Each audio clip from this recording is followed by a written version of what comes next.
All right, so here's a mask. This is what we're gonna make. I have a quick tutorial. We're gonna leave a finished opening in the bottom for a coffee filter or other filter. So this is the finished product. Here I have one cut out already. So this is how you do it. You are gonna start out with two, and you could totally do these reversible. They don't have to be the same kind of fabric, but 2 pieces of 9x6, so 9 across, 6 down. And I'm going to go ahead and put them right sides together, so pretty sides together. And the easiest way to do this to avoid the extra step of putting bias tape on your edges is to go ahead and sandwich these elastic corners right into the corner. You're going to use the same piece, so you're going to flip right out when you turn it inside out or right side out. It's going to be like magic. Okay, so what I've found, the best way to go ahead and prepare that opening is going to be to finger press these 2 edges along the bottom, what will eventually be the bottom. And you want to do that by using your fingernails to kind of make a crease in the fabric. This will generally stay this way. It doesn't have to go all the way to the edge. I know we've got some pins happening down there, so I'm not going to worry about that.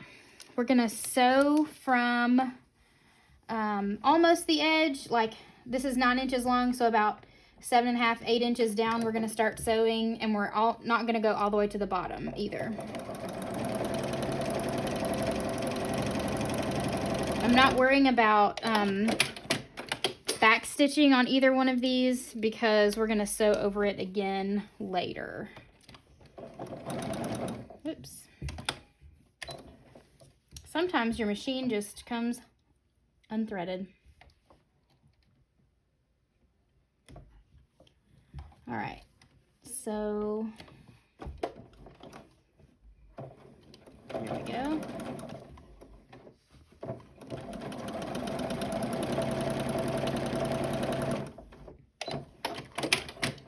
Get that out of there, and now we have 2 finished sides waiting for later. What we're going to do is leave an opening about 2 inches wide at the bottom, so we're going to sew over the sides of those.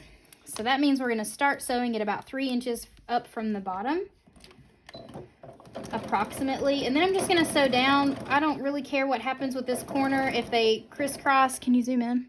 If they crisscross down here, not a big deal. I'm going to sew this elastic down, and then you can feel your elastic between your 2 layers of fabric there, so you don't want to sew over it too close to the sides. You want to keep it really at an angle, a 45-degree angle from your corner. So it might be bunching up a little bit, doing the job that elastic does. So you just want to keep where you can feel that it's not going under your needle until you get to the corner where you want it to be. You're going to want to lift that foot and turn, pivot your material.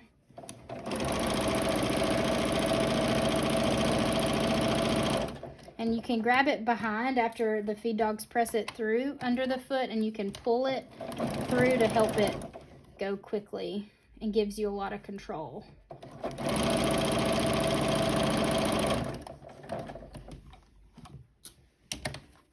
All right, so then we're just going to finish that up. Make sure that your 2 sides are aligned with each other, and we're going to sew about 3 inches down and back stitch that. Now we get to turn it inside out, which is fun. Makes like a little bag. So we can use the elastic to pull, make sure those corners are pulled out. I usually start with the side that has the opening on the right side. I'm going to put a pin in the ditch of this seam so that I'm going to pull the seam out just so that we're maximizing this fabric here.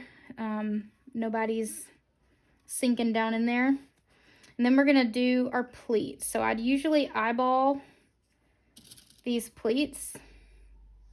You just want 3 of them. You want them all facing down. Down is going to be where the opening is.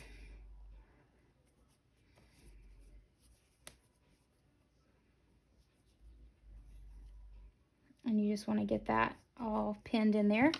So then we're going to flip it over, and now the opening is going to be on the left. We're going to pull that seam out again. We're going to do this on the long edge while it's in the machine. Just, again, to save time. If we're making 100 of these, we want to do them as quickly as we can.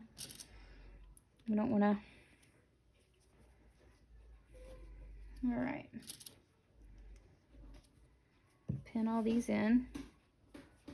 That one's a little too big, so we're going to play with it a little bit. Want to make sure that we can get 3 good ones. I usually try to make them about as wide as my fingernail. All right.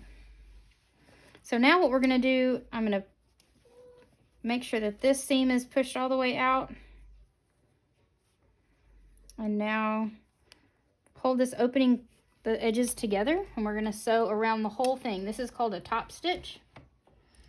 And you can choose a top stitch thread color of anything that'll match your fabric. I'm just using white.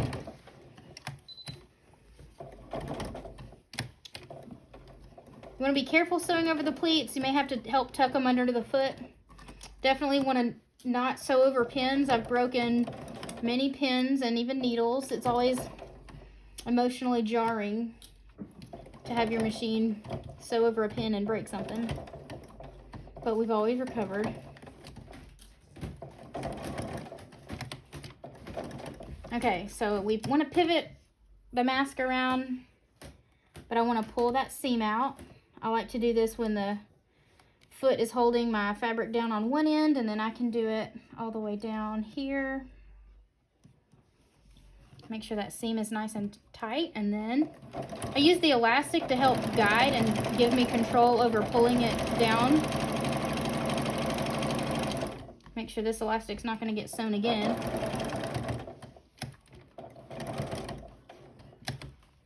Okay, and then we do it again. Really careful with those pins.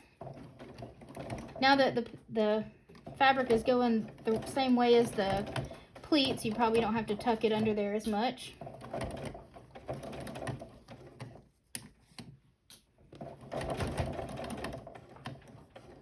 Okay, we're going to pivot one last time.